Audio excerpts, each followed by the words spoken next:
Okay, good afternoon, everyone. Thank you for tuning in.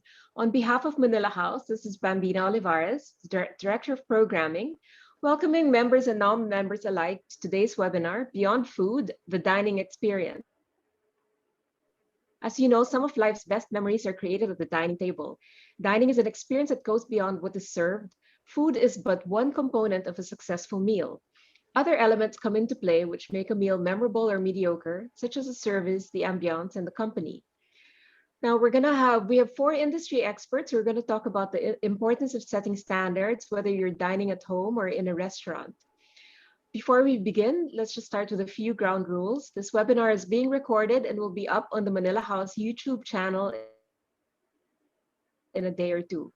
Please questions in the chat box or in the Q&A box, and we'll get to them later on after.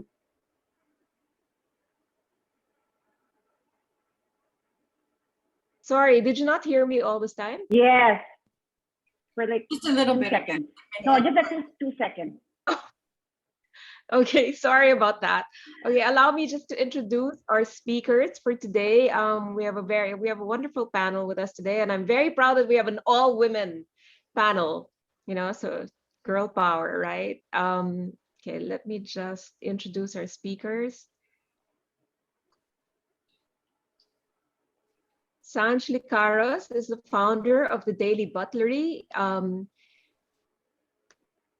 She believes that dining is most enjoyable with people close to your heart. As a young girl in Davao, it was her family's tradition to eat at their favorite restaurant every Sunday. The tradition of dining out every Sunday continued when she and her family moved back to Manila in the 80s.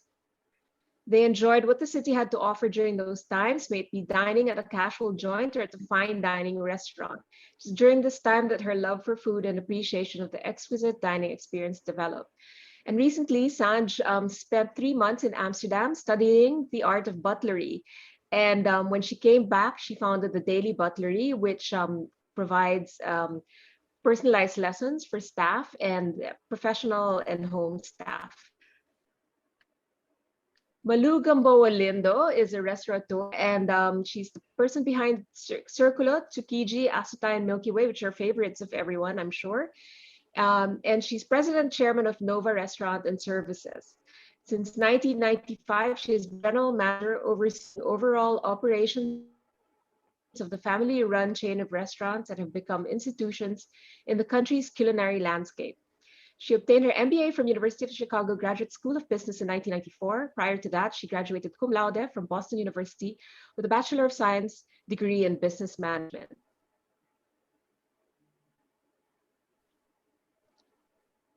Joanne Moronia has been with Manila House since its inception. She was part of the pre-opening team in 2016, assuming the position of kitchen manager when the club opened. She's currently the food and beverage manager. She began her career in technical support at Epson Philippines and then moved to Ubix Corporation as sales manager. In 2004, she made the shift to hospitality, and she started her journey at Grapas Restaurante, where she was restaurant manager for 5 years. She spent some time as well in Costa Pacifica in Baler in the hotel management industry. And then many of you might know her from Maceto, where she was also the manager, front house manager.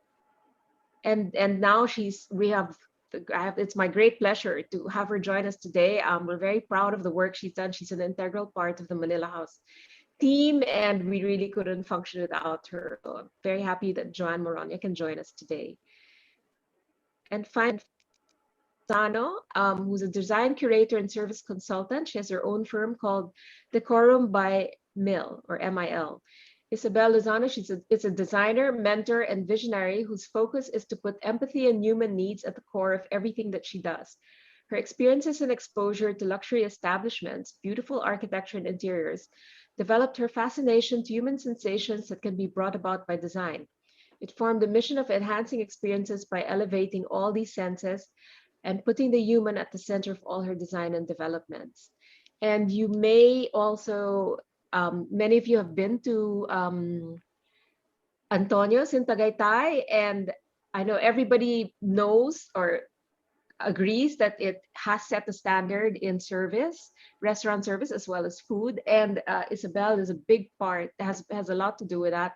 She's a member of the team of Antonio's, and she trains the staff.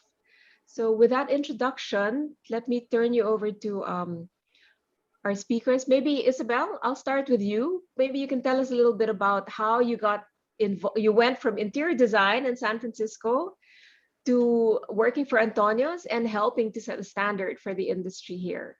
Yes, actually, I really went to college for interior design. I have 2 degrees in interior design, but I also had a fascination for hotels. I really loved luxury hotels. So when I was in San Francisco, I did 2 jobs. One was working at a hotel, and the second was freelance interior design. I started off as a receptionist at a fine dining restaurant, and then I worked my way up through all the positions basically, and until I became part of management. And eventually I became part of the learning and development team for the Mandarin Oriental San Francisco. And because of that, I realized that I love to teach people and I love developing them into better versions of themselves. But I also had an obsession with making sure guests really had the best time that they could have. So I was pretty much obsessed with standards and creating standards. And so it was to the point that I became the ambassador of the Mandarin Oriental in San Francisco. But when I moved here to Manila, to the Philippines, back to the Philippines, because of my, I was hanging out at one of my friend's stores called W17. And I was with, it was Andy Vasquez Prada, and he had asked me to help him maybe curate a couple of, to style the place. And so while I was there, Tony Boy and his wife then came into the store, and they were looking for candle holders for the restaurant. And so they didn't really like much of the collection there. So I offered to design it for them, which I ended up doing. And throughout that conversation, he noticed my accent, I guess, and he asked me like why I had an accent, and I was like, oh, I don't know, I was born here, but I just came back from San Francisco. And he goes, really, what did you do there? And I was like, oh, I work for the Mandarin Oriental. And then he was like, oh, I did too, here in Manila. And that started a conversation. And he goes, what did you do there? I said, I was an ambassador for standards. I trained service, and I was part of F&B. And he was like, why don't you train my staff? And I was like, well, I only have 1 month to go. I have to go back to San Francisco to get my things. And so he said, that's okay, just train a staff for 1 month. And so I did it. And I guess you can say that, Antonio's already made a name for themselves back then. But what I had done was I pretty much just enhanced what was already there. And I just refined things. I introduced new systems operationally. And, I added a little element of what I love to do is I like polishing people up. I like enhancing the standards that were already in place. And because of that, even when I left and I came back, he made sure that I basically was going to work for him. And so he was the very first person, very first client in the restaurant industry that I worked with. And then as far as interior design, because he knew I did interiors also, he said, why don't you build me my outdoor garden bar? And I was like, are you serious? And then he said, yeah, since you design anyway, might as well use that talent of yours also and just, make a bar for me, an outdoor bar. And so the Lanai Lounge was my very first my first design project here in the Philippines. And I was doing both training, service, helping with operations, developing and enhancing standards for them. And then I also designed this bar, which apparently, gratefully, a lot of people enjoyed being in. And because of that, it kind of opened doors for me in the design industry. But then I was really confused because I was like, what do I do? Service or design? Everyone was telling me you have to pick one.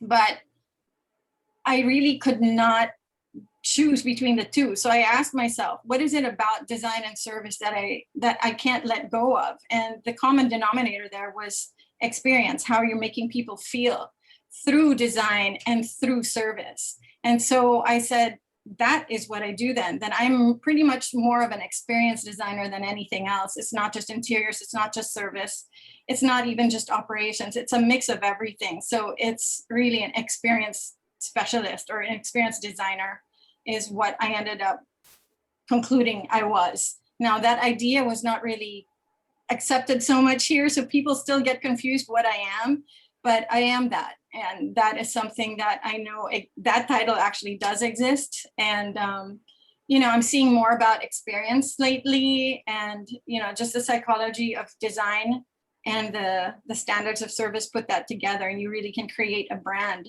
Because for me, a brand is an experience. It's not the actual establishment or a logo. It's the experience that the guest leaves with.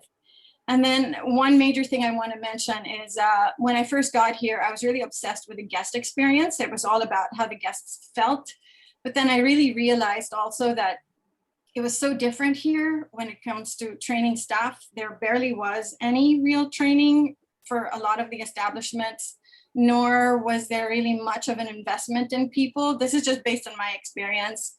And so my passion now is I love spending more time developing the staff and training them, because I realize that if I don't train them and if I don't show that I care, if we don't care about the staff, the high standards that we're trying to reach all the time will never be reached, will never be achieved. So now it's staff experience first that I help create and design and develop. And then second, and then of course the result from that is the guest experience. So that's become my calling here. And I feel here in the Philippines, I can really help a lot of people more in their lives. So that's why I'm really big on empathy and big on, being compassionate to the people of the service industry, who at that time I felt were really neglected. And so when the pandemic happened, and they were the ones who actually became our frontliners, I mean, I was like, told you, these people are very important. They are the heart. They are the heart of the industry. And so we have to take care of them. And by that, I mean, training them mentally, develop all the disciplines, but also providing space for them, providing an ambiance and a healthy working space by giving them maybe proper place to clean, wash themselves up, to even take a shower or change their clothes, or even take a break and have a proper place to really rest, because they are human beings also. And so this has become like an advocacy for myself here. It's all connected for me. Yeah. So sorry, that's it in a nutshell. I could go on and on, but yeah, it's very, very important that we take care of So ourselves. we'll talk about it some more. Yeah. Yeah, thanks Isabel for that very I like that compassionate approach. I think it's really important in terms of motivating your staff as well, and putting that feeling of togetherness that this is you're all stakeholders in the business, in the restaurant, or in Correct. the brand, or Yes. whatever you want to call it. I'm gonna turn you over now to Sanj Licaros, whose husband is a chef actually, and one day I remember her saying to me that she was preparing to go to Amsterdam for 3 days to go to a butlery, 3 months, I'm sorry, to go to a butlery school, which was actually quite unheard of then, and I thought it was very brave as well, and it ignited a real passion in her. So maybe Sanj, you can talk to us about that, about how you decided to get into that. And even your kids were actually, you left them for 3 months, although they did come and spend the rest of the summer with you. But it was kind of a bold move because you had young children, and then you've come back to apply Yes. what you've learned here. Good afternoon, ladies and gentlemen. First of all, I'd like to thank Bambina and Manila House for having me here today. It's really an honor being here with Joanne, Malu, and Isabel. And well, I'd like to also acknowledge the presence of my husband and my children who are also listening, and my fellow alumni from the International Butler Academy, Felipe Dorto, who is joining us today from Munich. So welcome to this webinar hosted by Manila House. Okay, so I'd like to talk about the Butler course. So the Butling course at the International Butler Academy in the Netherlands, in my opinion, is the best school to learn the art of butling. So the school is located around 3 hours away from Amsterdam in a beautifully restored monastery. So it's one of the best schools to learn the art of butling. And during my 10-week intensive course there, I learned from the best instructors have had decades of experience in being a butler, and they also had hospitality background. So aside from that, it's also the exposure that I got from being with students of different ages, coming from different backgrounds, different careers, and and different parts of the world. And so yeah, it was really fun learning from them. Um, it was really a great experience. And during the course, we had field trips to farms, a cigar place, or even like a bespoke menswear shop. That's the culture of you know having a principal, having a butler. So we went to wineries, and some of the speakers in our school were even private. They were in the private jet industry, entertainment, and just basically learning about the trade.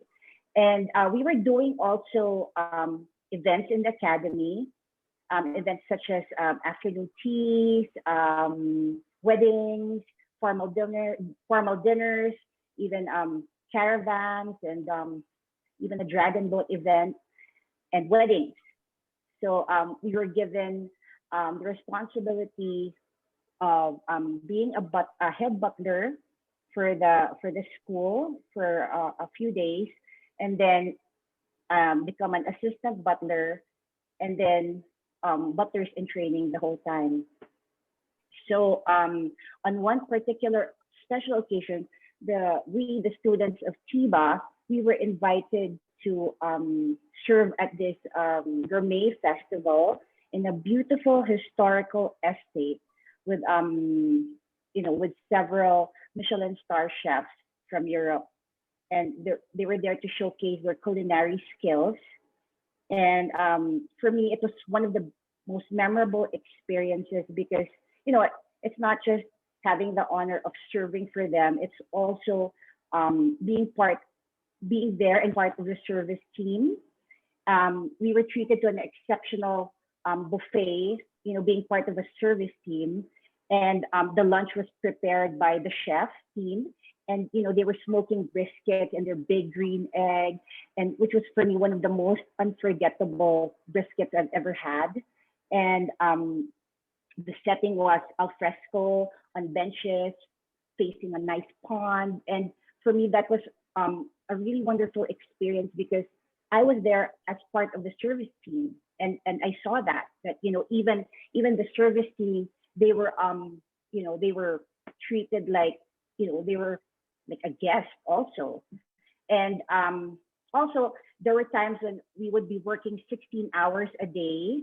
And in fact, there was a time my Fitbit even said that I already walked the Sahara. That's how much we were working. And there was a time I was literally walking in my sleep because we were still working at 3 a.m. And I woke up because I was holding a tray and I banged the tray on the door. So those were really tough days, but I learned a lot from it, and it was well worth it, worth the experience, and I'm glad I took it.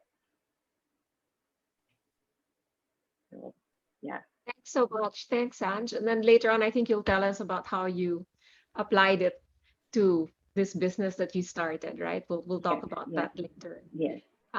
Now I'm gonna turn you over to Malu Gamboa, who runs these four restaurants that are very much a part of the Filipino psyche now. I mean, you think of Halo Halo, you think of Milky Way, you want Japanese food, like and you go to and in fact, Tsukiji just opened today to double vaccinated patrons, and so it's very much a much awaited event, I think. So Malu is actually talking to us today from Tsukiji itself, from her office in Tsukiji. So Malu, tell us about how it was like taking over a legacy and ensuring that it continued. And you yourself, you're not, I mean, the one thing I have to say about the ladies with us today is that they're not chefs, right? So for me, it was important to have that because it was a way of showing that chefs are one part, food is one part of the experience, but bringing it to the table and creating that experience that remains in your head and in your emotions is another thing. And these ladies, know what they're doing. So, Malu, you want to just take us through that? Hi, everyone. Yes, today's a big day for our family. We reopened Tsukiji, one of our four restaurants here in our building, for the first time since March 14. And we were able to do it in the same style that I think my mom opened her restaurants from the beginning. My mom first opened her first Milky Way in 1962, and it was a turo-turo style in Old Malacanang. And my brother, Jay Gamboa, and I opened our first restaurant together in 1995. So since then, we got to learn from my mom, from the best, in our opinion, and experience day-to-day operations with her for 15 good years. So it's really, service and dining, the dining experience, I believe is in our DNA.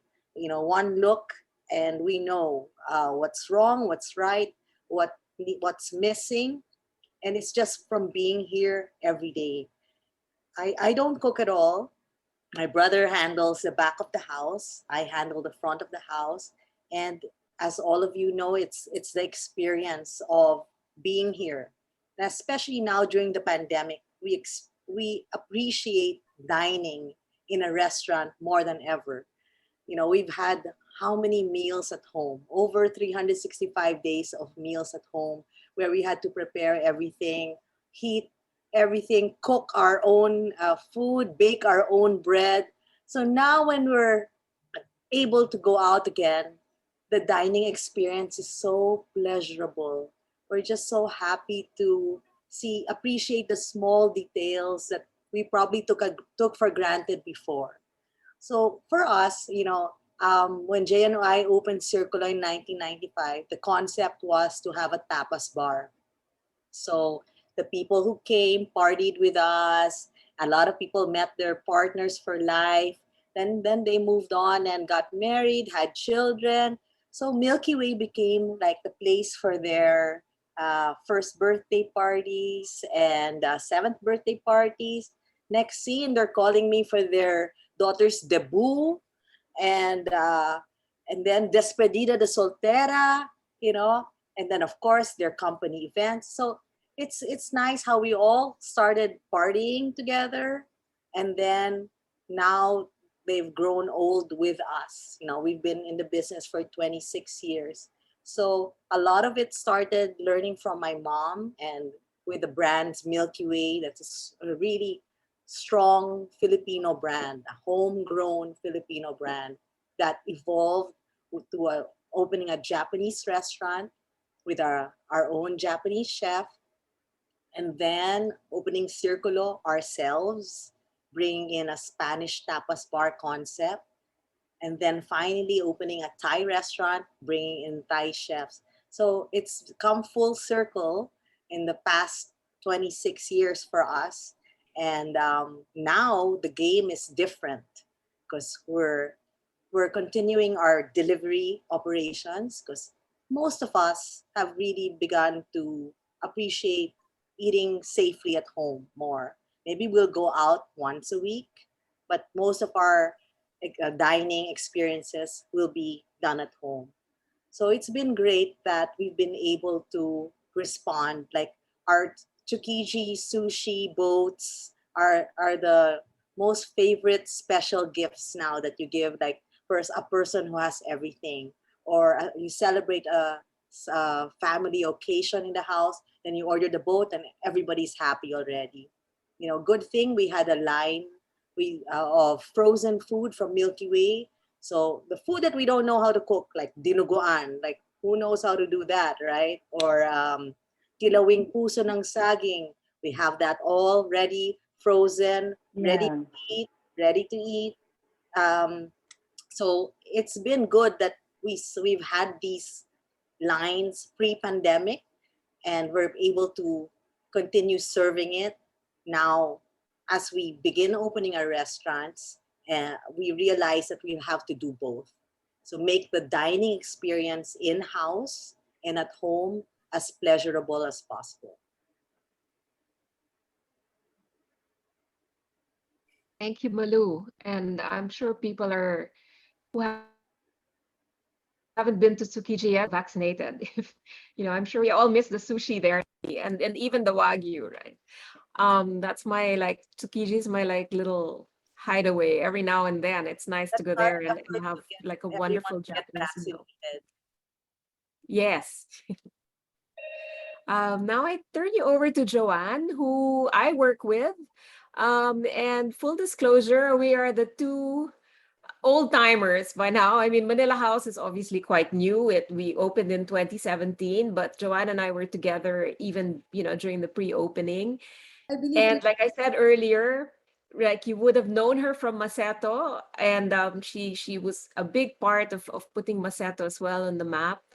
And she's also integral to our success at Maceto. So, Joanne, why don't you tell us what made you decide to get into the hospitality industry and the challenges that you faced in Manila with a startup, a complete startup, which happened with Maceto as well.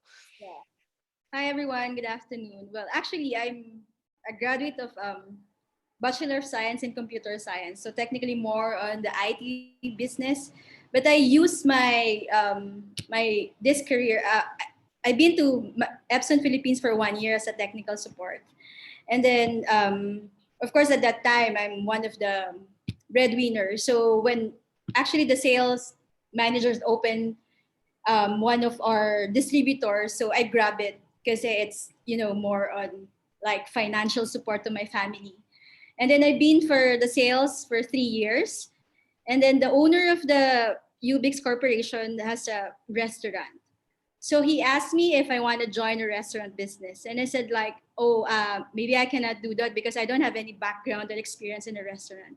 But he believes because he knows me how to talk to client because how he knows me how to sell the product. So maybe that would be the added to the to be a restaurant manager. So I accept the challenge. So I don't have any experience, as in zero total experience in a restaurant or in a food industry business.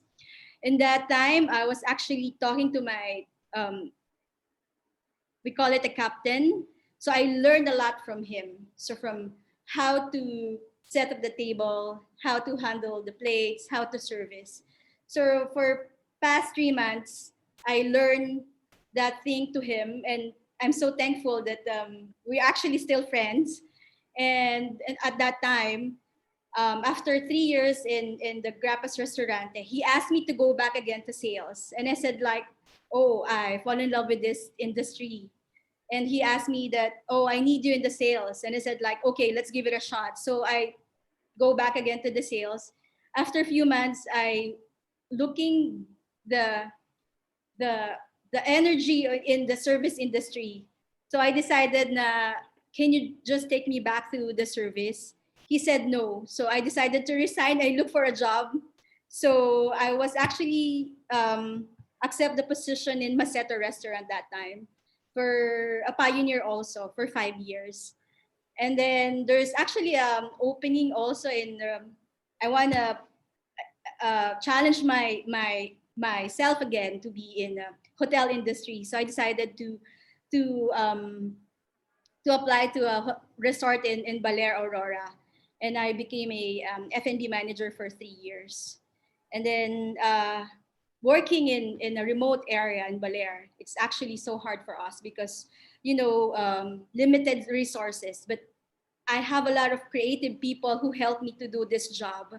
So I actually survived in that area for 3 years. And then I decided to go back again to Manila. And then there's this position in Manila House. It's actually a kitchen manager. Again, I don't have any idea to be a kitchen manager. It's actually a back of the house. But I challenge again myself to be part of that team. So that time I learned that it's hard for both. I learned that front of the house and back of the house in the same time. And then after that, 2 years at the kitchen manager, When my GM right now found out that I have a background of an F&B manager, he decided me to put in a front of the house to be the F&B manager right now. So I was an F&B manager for Manila's for 3 years. And it's so sad because, as before, we're actually in a one big floor, and now we surrender the half. And then, yeah, because of this changes, the pandemic, the service and everything. But, us in the food industry, we always adapt. You know us. We are actually creative people. Even though this is happening and it's actually happening right now, but there's a growth in our industry that we will adjust to this kind of pandemic. Thanks, Joanne. I think adaptability is really important. I think all of you would speak to it, right? That we need to adapt to whatever the realities might be. So let's just, if you have any questions, please put them in the Q&A box or the chat box. But I wanted to have like a little discussion with everyone here and get your perspectives on, various things. Like if you could distill the elements that make a dinner memorable or a meal, aside from the food, how would you categorize these elements? Anyone you want to start? Isabel? Yeah. Well, one of the there are, the five senses. The five senses are pretty much what you need to focus on. And what I care about, what the guests see, what they hear, what they touch, what they taste, all of that. So it's really the five senses. And this can be with regards to the staff. It's also for them, what they feel. I mean, what they see, what they touch, it's the same thing. So when you categorize each sense, what are the senses, for example, for what the guests see? Aside from the food and how beautiful it is, the ambiance of the place, how well is it maintained? The interiors, the colors. I mean, there's a lot of psychology actually in interior design, and even the use of colors and shapes, and even the energy, not necessarily feng shui, but just the way a space is used and how things are arranged. That also adds something to the experience. And then how the servers look, how are they groomed? How does their uniform look? What is their energy like? How fast are they running to the table? Are they gracefully walking to the table?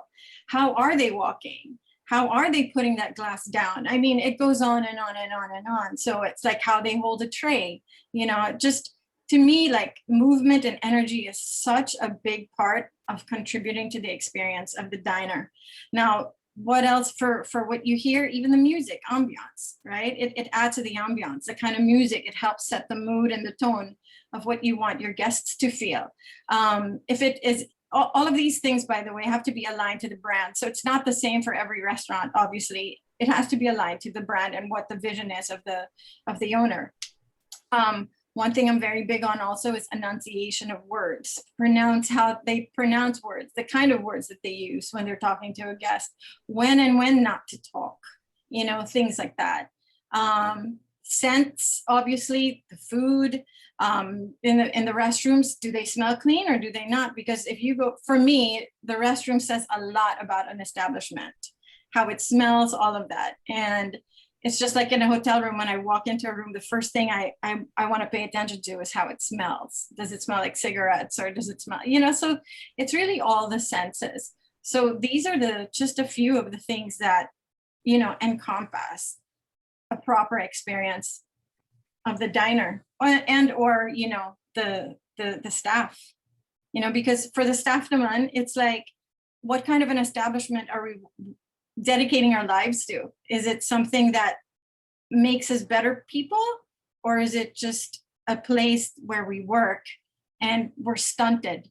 Our growth doesn't, our development doesn't really, because if you provide staff with a kind of environment that encourages development, encourages them to feel better about themselves, staff meal that actually makes them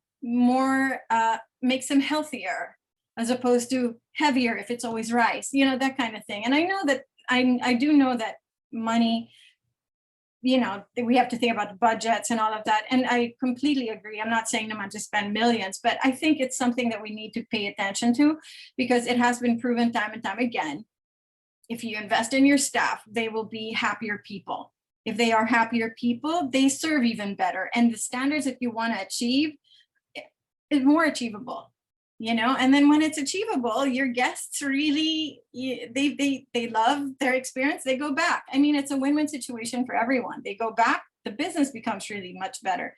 You actually triple your profits if you just really think about it. So to think and to scrimp, oh, it's too expensive, I understand that, but there's got to be some balance, you know. That's all I'm saying. There's got to be balance. You can't have this 5-star looking restaurant, but behind the scenes, your servers don't even have a proper place to put their belongings, and they can't even use the restroom because they have to go across, you know, use the public restroom outside. And you know, it's kind of like really disheartening, which is exactly why, you know, I've started to feel so strongly about this. It's like, you put yourself in their shoes. Could you work like that? I mean, really, could you really work like that?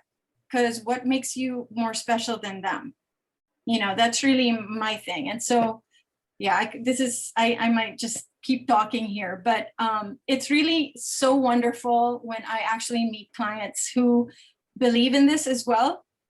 And the difference that you create together, you know, it's just amazing. Like when I started with Antonio's, they had a small lounge. The servers had a small lounge, but it was still kind of too small.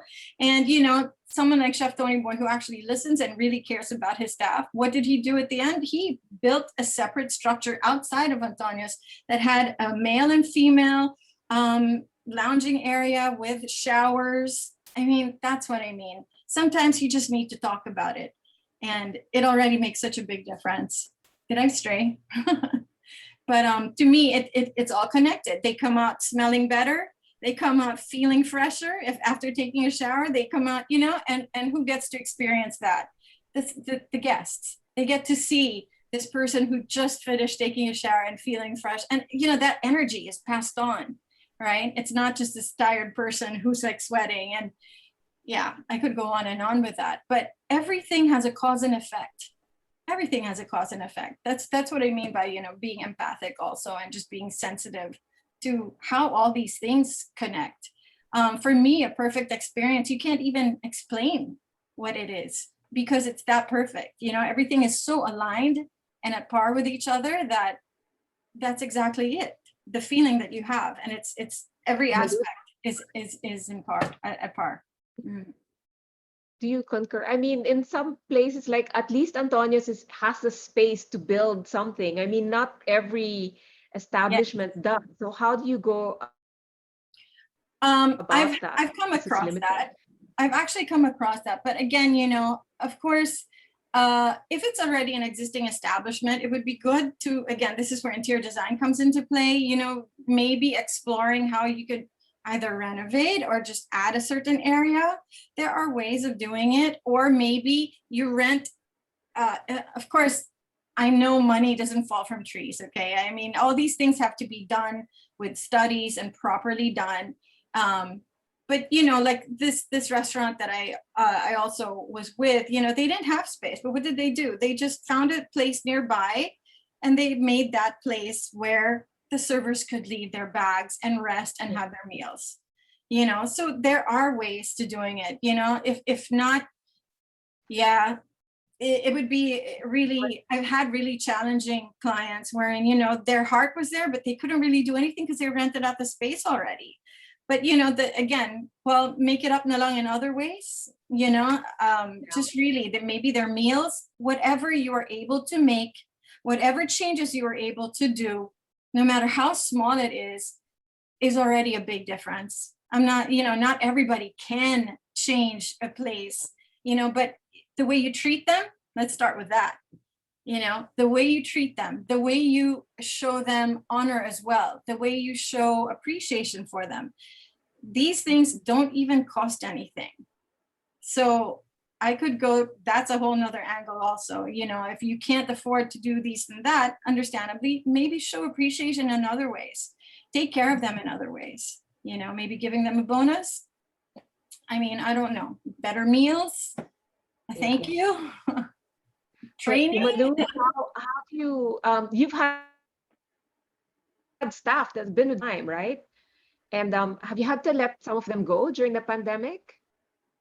Oops, you're on mute. Wait. Uh, So we didn't let anyone go. We oh, kept, nice. because we Okay. are open for takeout and Mm. delivery. So half, little less than half stayed. The rest went back to their provinces, and I told them, it's the time to take care of your parents and teach your kids. They had such a hard time with the modules, with this online learning. I'm sure they would have rather been at work. But I said, this is the time to give back while you're still young. Take care of your parents. And then when we reopen, I'll just call all of you to come back. So we did that. And so now that they're getting vaccinated, uh, whether in their provinces or here, we're beginning to reopen. And they really appreciate that they felt that we didn't let them go. I mean, we were able to. I mean, we're really blessed because we only had to think about 140 people. Other establishments have thousands of staff to think about. So I'm sure it's, even if they wanted to retain everyone with no operations, how can you do that, right? But our staff, I know they really appreciated it. They told me personally, they would come to me and they said, we really appreciate your ayuda, and it's what kept us going. I said, so what did you do in the province? One of my favorite staff, he said, I'd wake up at 3 in the morning and fish. And then that would be our food for the day. And when the ayuda would come, I'd buy a sack of rice and whatever basic needs for our family, and that would cover us for the entire month. And now he's back, and wow, you can see how happy they are to be back at work doing what they do best. They've been here 25 years plus, you know. So it was so important then for us to make sure that when we got them back, they'd feel safe being back, because they'd have to worry about their families and all that. But they're just so excited to clean. Oh, you should see the building now. It's spotless. It's, everything, the plants gleaming. Everyone's just so ganado to work. And then I told them, okay, parang you gained a little weight, staying at home. So I'm telling them, okay, you have to walk, do this Leslie Sansoni, or walk around the village. You can't be, Raho Laurel. Is one of my dearest friends, and he made new uniforms for us. So I said, oh, mukhang chubby tayo dyan, ha? You gotta exercise. So there's all ganado about it. So, you know, it's a feeling of being taken care of that the staff really appreciates. They know that we're very concerned for them, and it shows in the service. In the they know our guests' names, so they can say, how are your kids? They know the story, of everyone who comes here. So, and that spells a difference in our level of restaurant. Of course, there are different, there's quick service restaurants and all that. But for our level, it's those details that are appreciated. Feeling of that clubhouse feeling when they come here to our restaurants. They can come here alone and feel comfortable because they can, they've been here so many times. They can sit alone and chat up or not with one of our staff. They'll be welcomed properly if they bring their families and friends. So that's the feeling that we tried to bring to our restaurants that makes us on top of people's choices. So Yeah. when they want to go out. So did I answer your question? Yeah. Well, I wanted to ask Joanne now because we've had to make some painful decisions at Manila House. True. Because we had to give up half the space, right? It was just the reality of the situation. How, and that could be motivating for some staff and demotivating for others. So how do you make them motivated again, and how do you make them feel part of, that they're all stakeholders in the club? And also, as Malu said also, Milky Way and all that's like a clubhouse. Well, we also are a second home to, and Sanj will attest to this because she's also a member of Manila House. So there's that sense of welcoming also. But when you keep changing staff, you also lose that continuity with your members. So like Joanne, how do you deal with the challenges?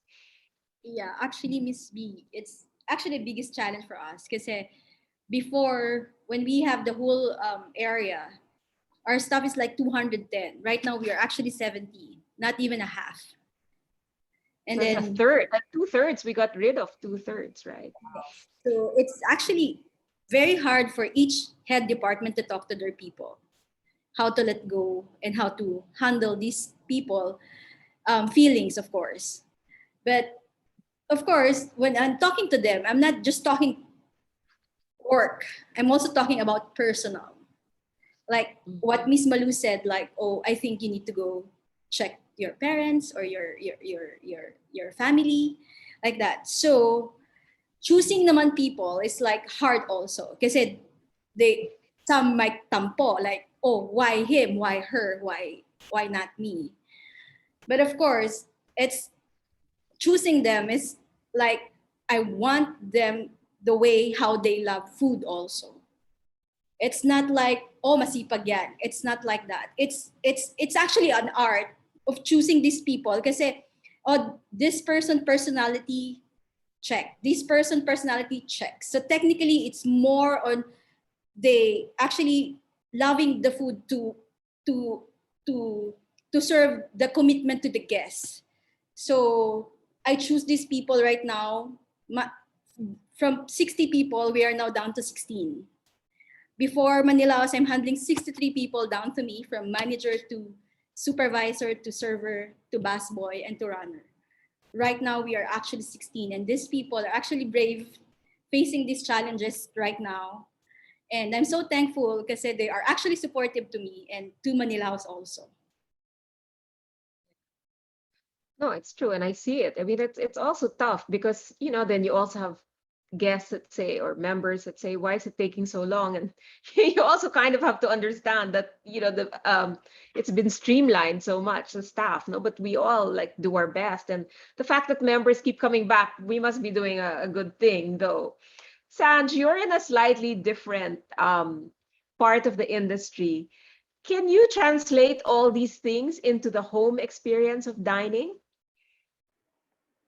Yes, yes, actually, yeah, my training is different in the sense that I train, I mostly train home staff. So when they ask me, is butlery just for wealthy people? And they say, when you hire, if you're gonna hire a butler, a full-time butler, yes, it's for the wealthy because you have to the butler lives with you, and that butler went through training. But then with me, when I but no also you know no, in the sense that what I do is I can train the home staff with that kind of skill um, of a butler without actually hiring a butler. That's what I learned in the Netherlands, and that is what I do to train the home staff. And in fact, like in my module, I start with the self first, how they see themselves, how they think. I ask why, the purpose. What's the purpose of what are their what's their purpose in life? Why are they you know the a home staff?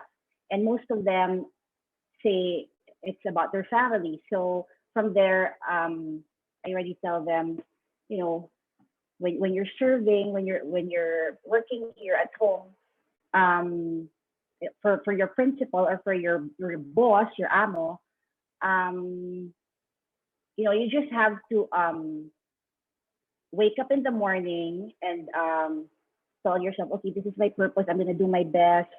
And I also tell them, you shouldn't take your work seriously, but not personally, because you're gonna encounter um, different kinds of personality, and it's all about work. I'm here to train you. I'm here to equip you, and if accidents happen, let's say they are serving, I told them, you know what, um, just deal with it.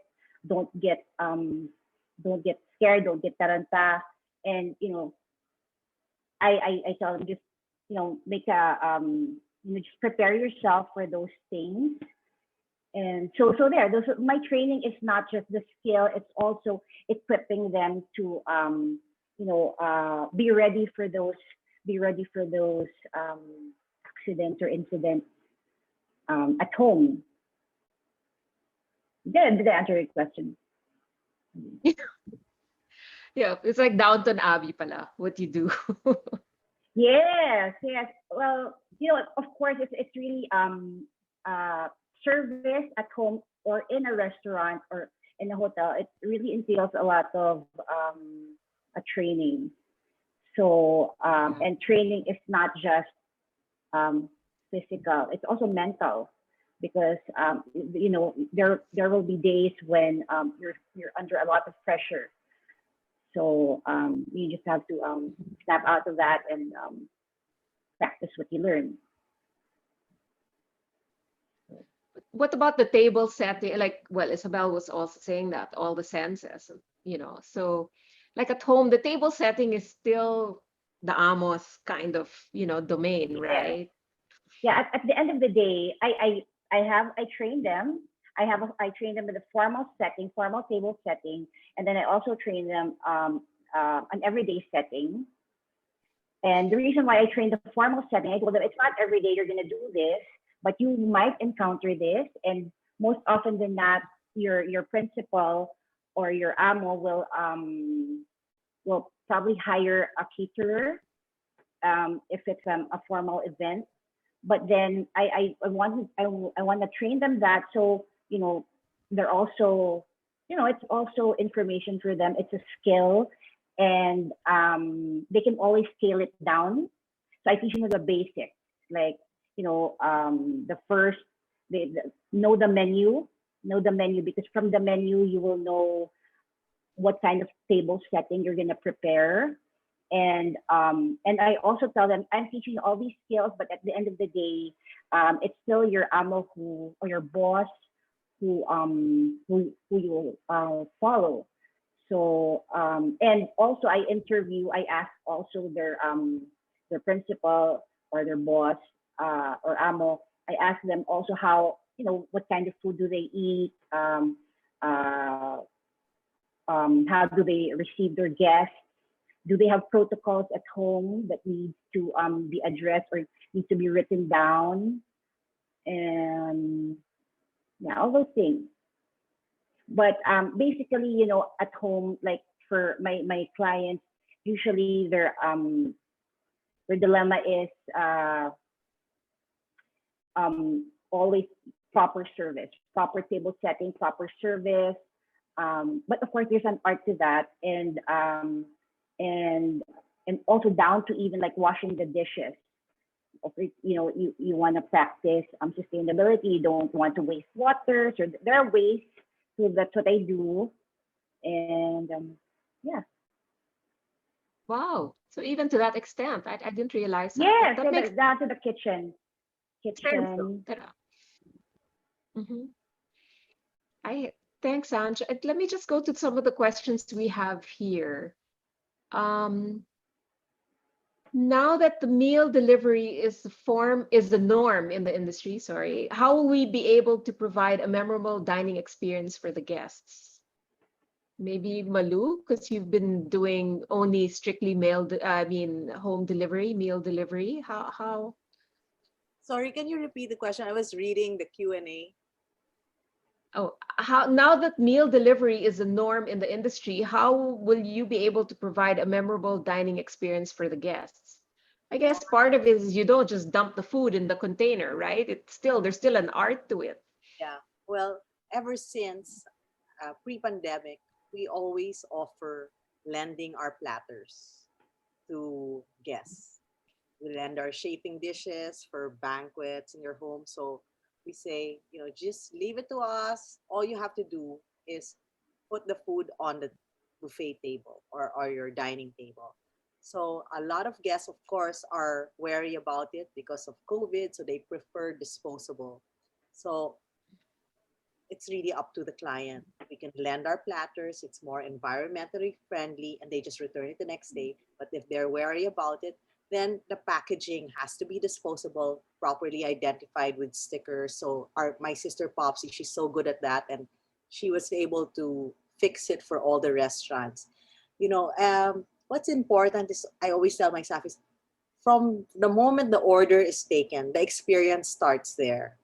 So we've been trying to simplify the order taking process and come up with different sets so that you don't even have to think now what you're gonna order. So we have these greatest hit sets for all the restaurants, and it's good for 2 to 4, and just order that and you're done. So that's helped a lot of people in trying to figure out, because matagal pa to.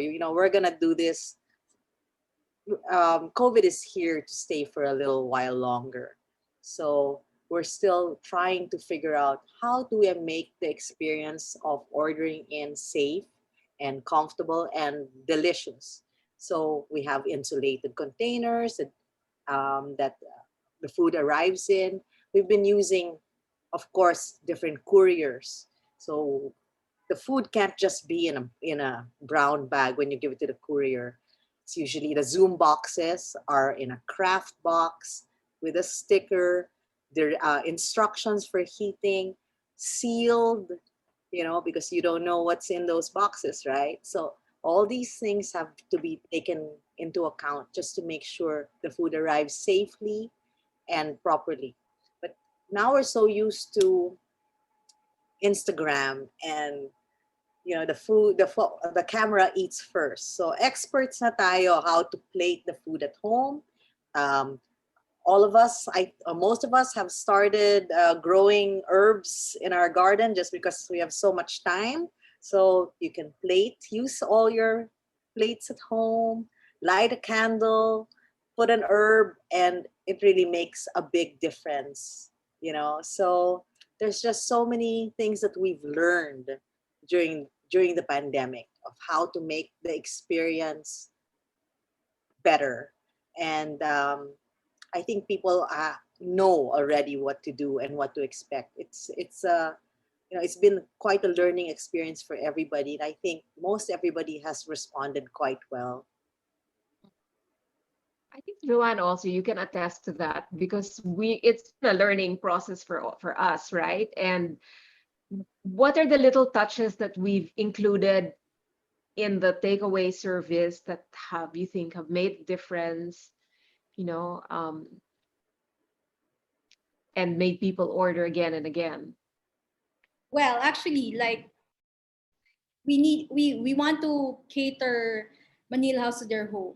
So sometimes like we think about like what kind of box do we need to use, what kind of ribbon we need to use. So technically that actually attach also to Manila House, like what are the color that we need to use to our box, to our paper bags, to our takeout boxes, like that. So that one, it's actually if we complete that one, they will feel like, oh, we're like in Manila House also. So that's important that we need to cater to their house what is Manila House is, or what Miss Malu restaurant is. So technically it's actually a like thinking like what boxes, what ribbon, what paper bag, or what utensil we need to use to cater this kind of things to feel that they are in Manila House or in other restaurants. And then we also have these little cards, right? We say, like, we identify the food and then we say, like, it was prepared by this chef. And I think Yes. for safety's sake, also for security's sake, we also say the chef's temperature was X, you know, 36.1, and the rider's temperature was this much, plus Heating heating instructions are also instructions. important. Yeah, yeah. May I also say one thing though? Yes. One thing that I don't know, but for me, it's really, really important is communication. And for me, it also starts Definitely. even before they make a call. Actually, for me, just because of my own experiences, I've had to look up phone numbers and they're wrong. Their numbers are wrong. And then, it becomes this wild goose chase trying to figure out how to connect with them and whatnot. So communication, if there are delays, for example, it's also, while they're on the phone with you, that you have to have some sort of connection made with whoever's on the other side of the phone in order to enhance again that experience. It's not just a phone call. In hospitality, it's all about building connections and making those connections, whether you're in front of the guest or not. And so that phone call, even if it's just to make an order, can be a world of a difference if you actually can connect with them through tone, again, proper words, proper way of speaking, just being kind and really being hospitable, right? And caring to the point that, make guests hang up first before you actually hang up. It's all about also manners, right? So for me, that is one way, especially if it's a high-end restaurant or it has to be actually, what, even if it isn't a high, it's just it's a matter of courtesy and manners. And just, especially now when everyone is stressed and everyone has their own issues and everyone's trying to deal with everything, that phone call can change a person's day just by someone saying, thank you so much for ordering, please have a pleasant day, whatever it is. You can change a person's day just by just adding a little touch to it, wherein you make the person feel that you actually care.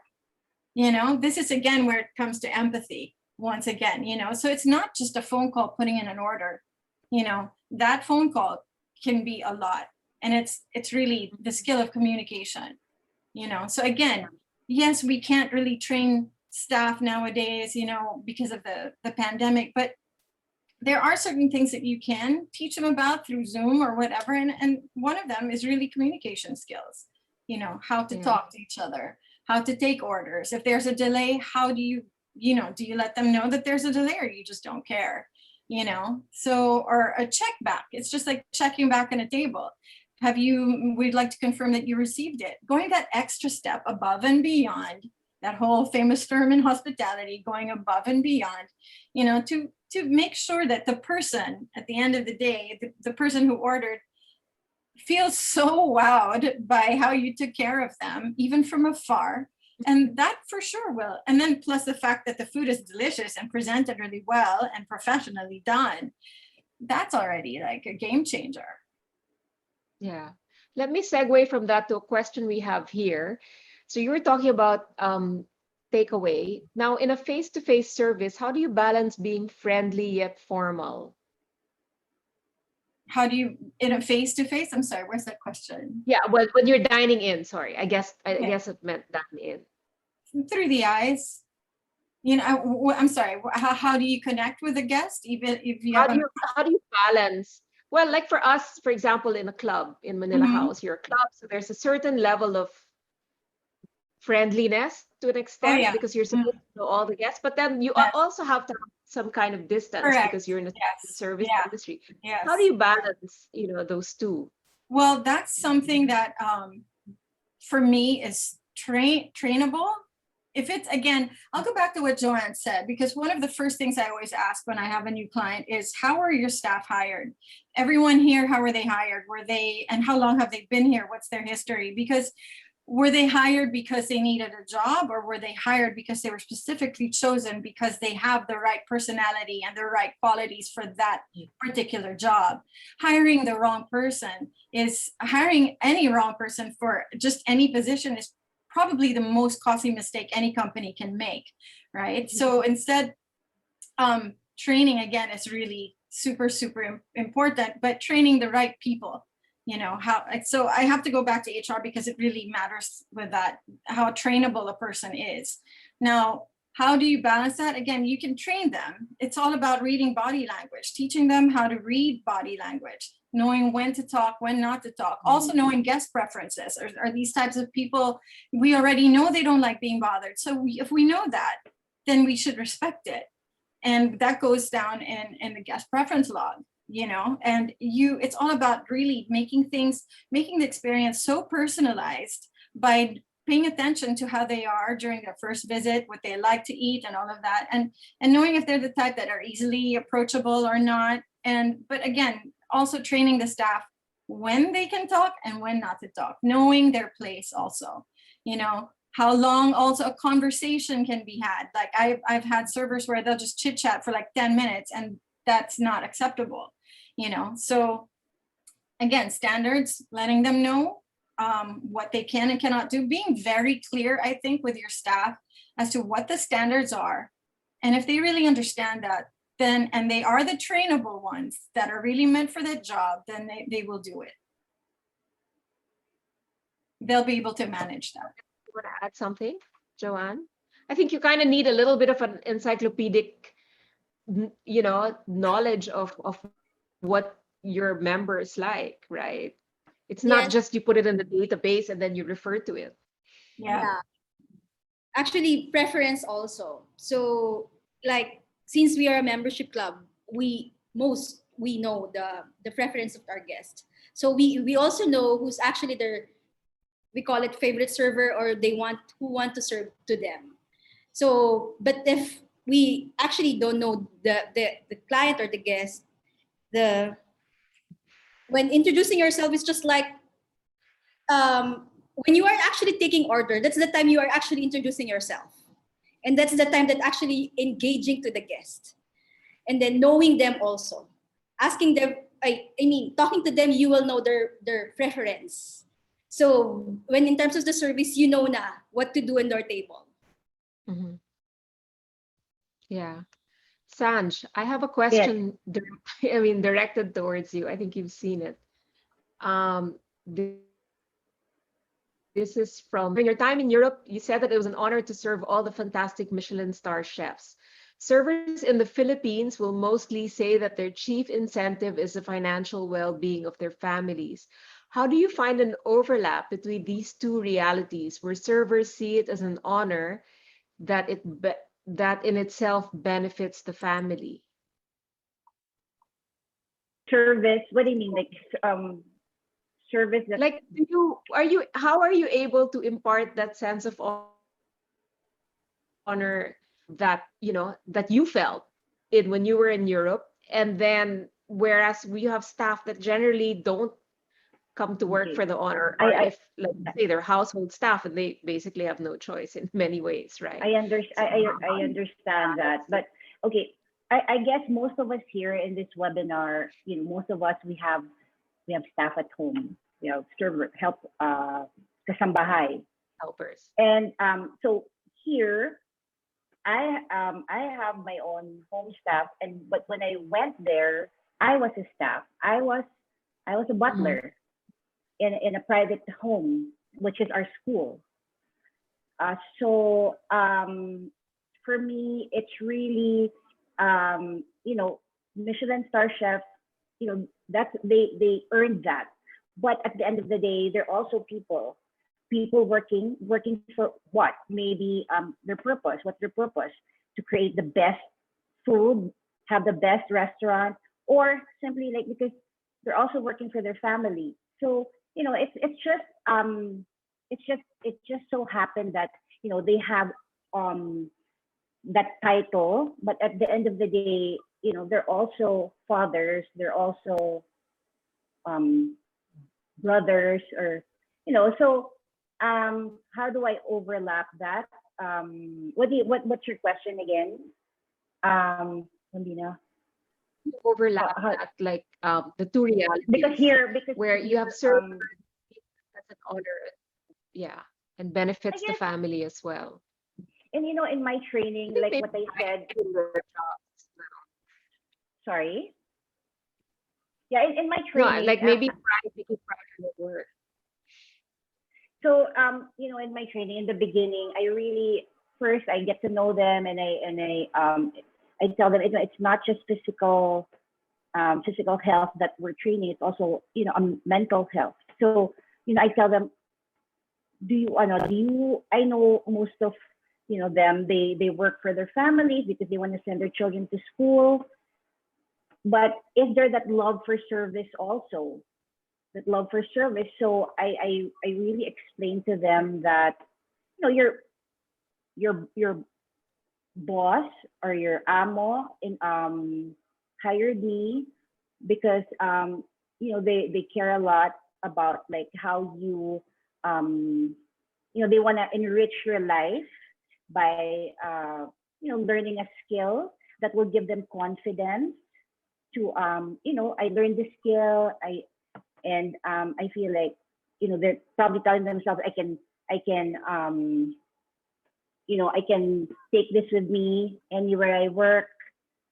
So so it's really giving them the confidence, empowering them, and showing them the love for service and the reason why their amo or their boss hired me to train them, because their bosses are not just anyone. They have their businesses to attend to. They're probably they have their commitment to their community. So Their they jobs. need to have their job. So they need to have that peace of mind knowing that when they're at work, my staff is there to make sure that my home is well run, safe. My kids are well taken care of, my pets, and yeah. So it's just really your perspective. Like when of course when you're in Europe, it's a different level. That's why they hire butlers. Although there are some homes here who have their own butlers as well, but of course you can acculturate that um, that training to your home staff. I mean, the way they serve, a proper way to set a table. So yeah, that's where the training um, sets in. But Sanj, you can do all those things because you said you were a server when you were Yes, studying, right? So you can yes. carry the tray, the balance the tray, and You know, bring a tray Marina, full of crystal to the kitchen. honestly, okay. I my experience in the food business in the beginning, because in the beginning I wanted to be a chef. So when I was in school, I wanted to be a chef. So I took a culinary course, but then I realized that the hours in the kitchen wasn't really for me. But then I just really loved dining and the food. But then I felt like there was something more behind that. So I when I came across this article in the First Beverage Food and Beverage magazine of Monaco magazine about a bottling school in the Netherlands. Um, I told myself, okay, I think this is for me. This is what I've been looking for, and I wanna go there and learn this. So when I went there, I tried to prepare. I They gave us a list of what to bring. I made sure to bring proper and comfortable working shoes. That's what I thought. When I got there, for 2 weeks I couldn't even serve properly because my feet were killing me. Because I thought the shoes I brought were the most comfortable, but it wasn't. So I had to buy a new pair of shoes, and I had to learn everything. And then there was even a time um, one of our instructors, who was our principal, really got mad at me for doing something wrong. And on the other side of it, I was serving this other instructor who was like our principal, and he was very kind. And I was just pouring him water, and he said thank you. And for me, that was like, wow, I feel so appreciated, serving water, and that's when I really realized, you shouldn't really take your work seriously, but not personally. And I'm glad I had that experience. You know, that having experienced the both sides of the coin, being an amo here or a boss here, or an employer, and there I was a butler, a server. Yeah. So you really put yourself in you know what it's like to be in their shoes, right? Yes, Important thing. Yeah. Malu, can I and direct this question to you? Sorry, go ahead, Sanj. Sorry, you wanted to um, say? no, and it's really, it really matters to you know have teamwork, work with your team, because they're your support. So that's what I teach also the staff. We have activities wherein they're doing things on their own, and then there will be activities that they have. They work as a team, so Yeah. they'll value teamwork because they work together in the same home. Yeah. Um, Thanks, Sanj. Can I just direct this to Malu? It's also about employees. I agree that staff has to be treated right. However, do you get that treatment back, especially to those employees who sadly live by the cliche, if you give a hand, they'll take the arm? How do you snip that bad attitude of them always wanting to be right? I just tell them straight, that kind of behavior doesn't sit well with me, not appreciated. And if they don't want to change, then um, they're free to leave.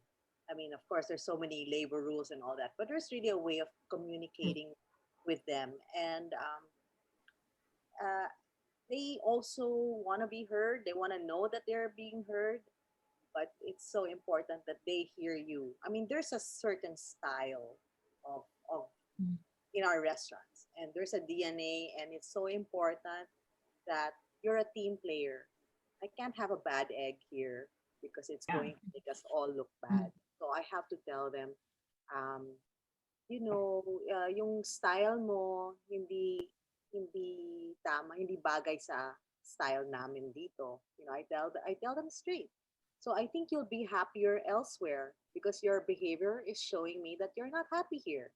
Because if you were, you won't act this way. So I just tell them straight. Yeah. And it usually works. And peer pressure works. The, the staff will make that person feel very uncomfortable. So for the most part, um, I guess it's like having your kid. They become your kids. They look up to you as for guidance, for direction.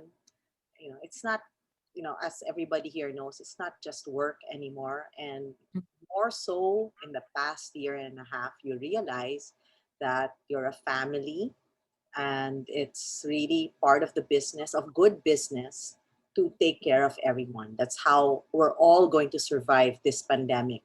So they want to be team players for the most part. Sometimes they just don't know they're being difficult, or they think it's cool, siga sila or what. Then you tell them, no, it's not. You could be better than how you think you are, or how you're acting out now, and they appreciate it for the most part. So Well, hypothetical question for all of you. Industry, there are a lot of egos involved, right? So how do you balance that? Because you have the chef that's responsible for the food, and it's also an ego thing there because it's a reflection of the brand, right? The food that comes, it's one of the biggest draws. And then you're responsible for creating the experience or enhancing the experience. So how do you balance the egos? Let's say you end up with a chef that you don't get along, but you're both in this together, you're in the same team. And may I How answer do you- that? Yeah. For me, I think every establishment should be able to identify what their brand is first and foremost. And from that, also the kind of culture that you breed in your establishment. Because if you have if you can identify what your culture is like, or the kinds of people, or the kind of, workplace you want to be, then again, standards are created based off of that. And, the kind of employee is built or is designed according to the kind of culture that you want to have. So there are certain behaviors that, obviously, if it's not aligned with what your culture is, they shouldn't be there. And if they are there, they have to respect the fact that that's the culture. And it's either, just like what Malou said, you get with it or you can go. Because maybe, just maybe, this place is not meant for someone who does it that way. Maybe you're better off joining someone else, because all we are interested in are people who are the kinds of people we want. And it's not necessarily discrimination.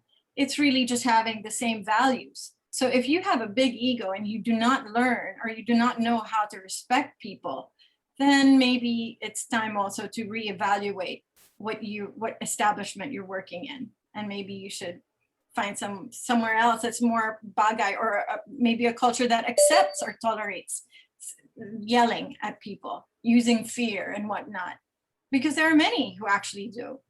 But what does that do to the company, though? We have to, you have to really, really think about that. If your culture and your morals, your core values as a company is really all about respect, encouragement, empowering people and all of that, then that's wonderful. But if you're just going to be yelling and yelling and yelling, everyone knows that doesn't do anything. It just makes people scared of you. If you thrive off of scaring people, and that's your way of doing it, I don't know. It's just not something that's good for the company, I think. Yeah, You've Isabel, always said I agree. I agree with you about the knowing the culture of the company or an establishment, because like, for example, I have this corporate client, and before our training with them, I really I requested for the person who got in touch with me to have a culture training for the people I'm going to train, so they know the goals of the company, the values, because it's very important. And when I started training there, I really saw how this company was like, they practice sustainability, and they really take care of their client, of their staff. They even house their staff, and they have they call it the Hilton, because their staff, they live there, they stay there 2 weeks, right? They change. And when they enter the building, they provided an antigen test, so they practice safety. So that really says a lot about a culture of a company, and knowing the culture, the values that they want to impart, not just with their brand, but it translates to and passed on to their employees. Yeah, thanks.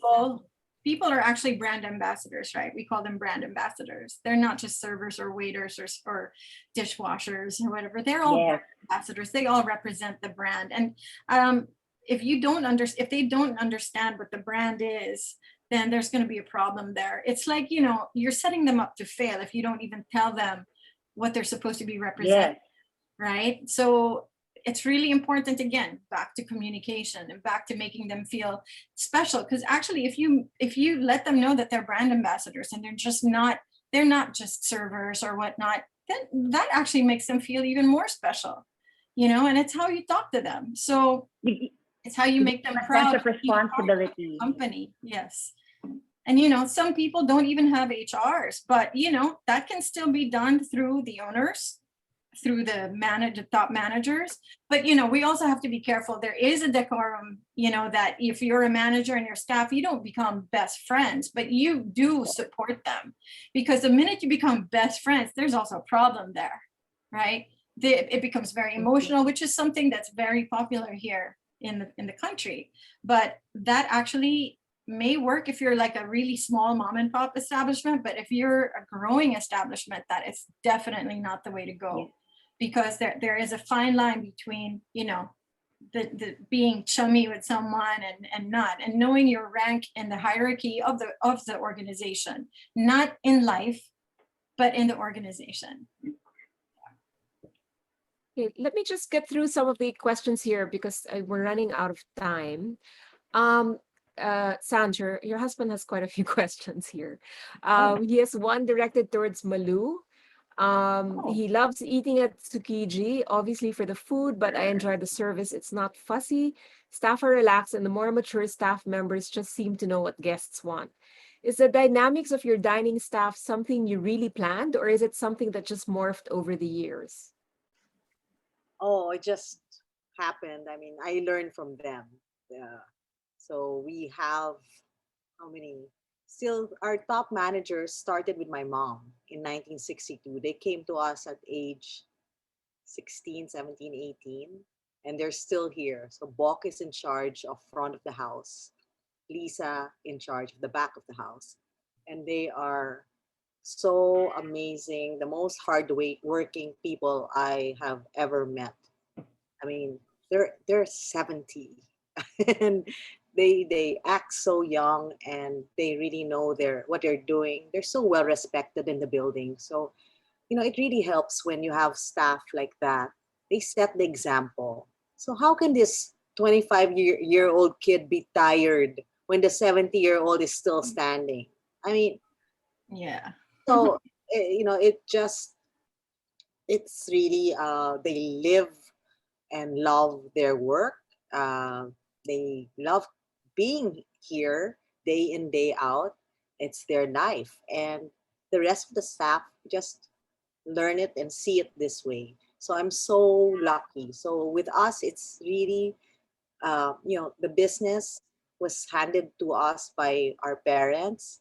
And with them came this wonderful people who have shown, who continue to show us day in and day out how it is, how great it is to love your work. And it's that's the biggest blessing. That's why I think you feel it in Chukiji when you go. You know, Chukiji's 31 years old. So even, you know, it opened, I think I wasn't even here. My parents would go to this Japanese restaurant on Pasay Road run by a Japanese couple. And they found out who my parents were. And they said, oh, we know you have Milky Way in Pasay Road. We'd like to partner with you. And my dad's like, oh, okay, we have a space on the third floor. Let's try it. And, you know, they've passed on long ago. Chukiji's been longer without them, and yet we've been able to continue without my mom, my dad, and the two partners, the husband and wife team that started Chukiji. So the brand continues with us and continues to grow, and it's just so exciting. Like today is the most exciting day for us to reopen, you know, and it's my dad's birthday. We opened on July 21 in 1989, and now we're reopening in 2021. I mean, it's just a really happy day. And the people who came were so thrilled. I mean, just to be back.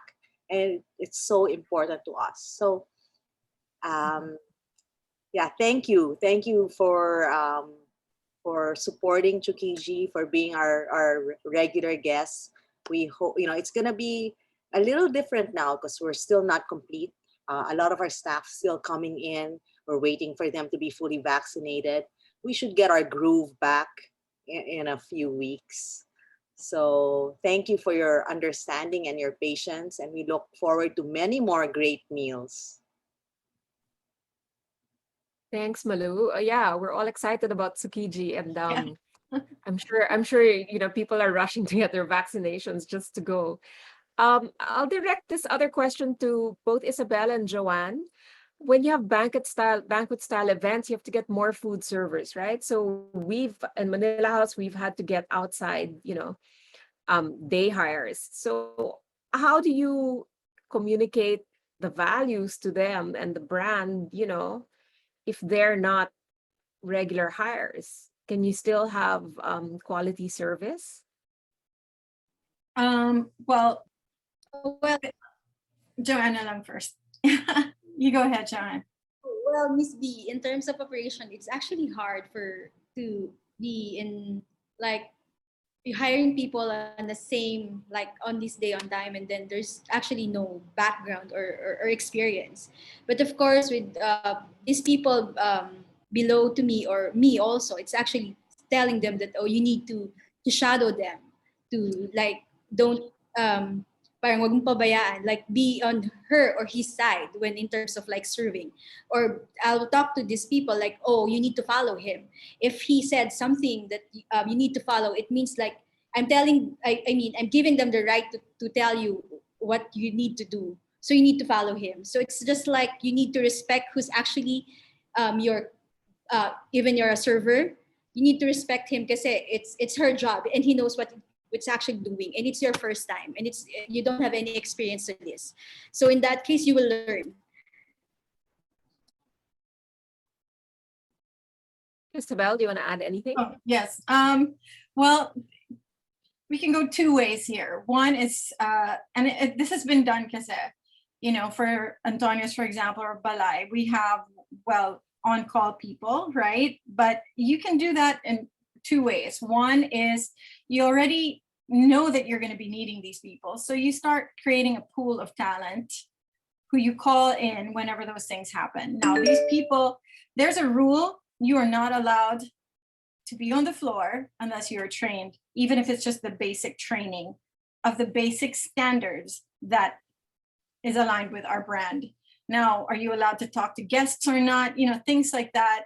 Also setting them up to succeed, which is, really focusing on certain tasks only and not letting them do other things that may be a little bit complicated because of the lack of time of training, maybe. So that's another. But you can also hire other people from other outlets or other people in the establishment who maybe would like some extra money, and have them become servers, even if they're not. Let's say they're an accountant and it's an evening event, and why not, right? Why not? They understand the brand, and all it takes is a little training, and then they're used. But really having a pool of talent already is normally what we would do for on-call people. Yeah, because it's very difficult to just get anyone, right? And we don't really want to do that. In fact, if we do that, if you're part of the pool, it would be nice if eventually you become part of the company eventually. Yeah, so it's also in a way testing them out and allowing them to develop and become regular employees at some point.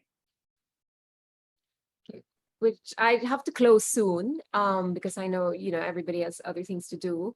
But just wanted to ask one last question, like a lightning round. Your biggest pet peeve, I mean, paper napkins or, smudged wine glasses or cloudy wine glasses. I don't know. What is your like, oh my God, please, no, I don't want to see this on my table. Sanj, you first. Hair in my food. That's my Hair. pet peeve. And that always happens to me. Agree. So I think that one. Yeah. So Joanne, you? Stain on my glass. Stain on your glass. Yeah. Malu. Yeah, I'm like Sanj. I always see the hair.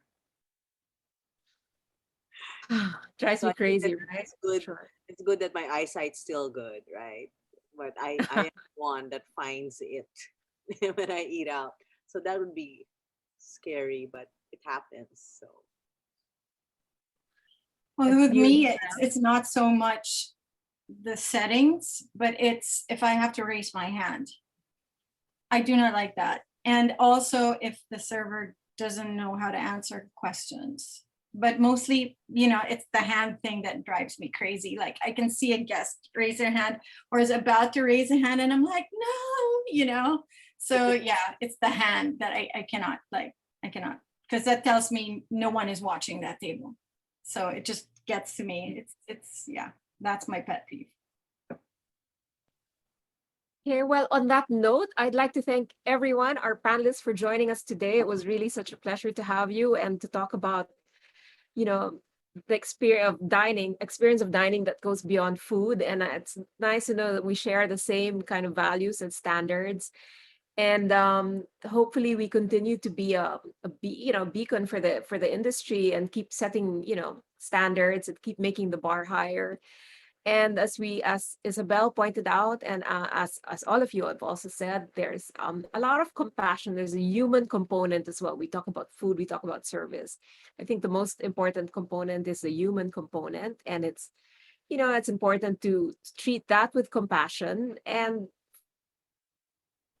firmness and compassion, right balance. And also, as Sanj has experienced for herself, putting yourself in their shoes also makes you appreciate the demands of the job. And it working on and all working together because you're a team and you're all stakeholders in the brand or the restaurant or the establishment that you represent.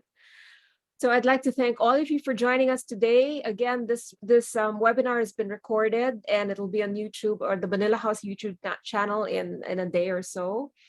And in the meantime, please come to Manila House, come to Tsukiji and Circulo when it opens, come to Antonio's, come and Sanj, also you actually sell food, Yes, yes, right? we You do. also did a vegan. Yes, yes. Yeah. We Yeah. started a frozen line when the pandemic happened because I still wanted to do Yeah. something, and I couldn't really train then.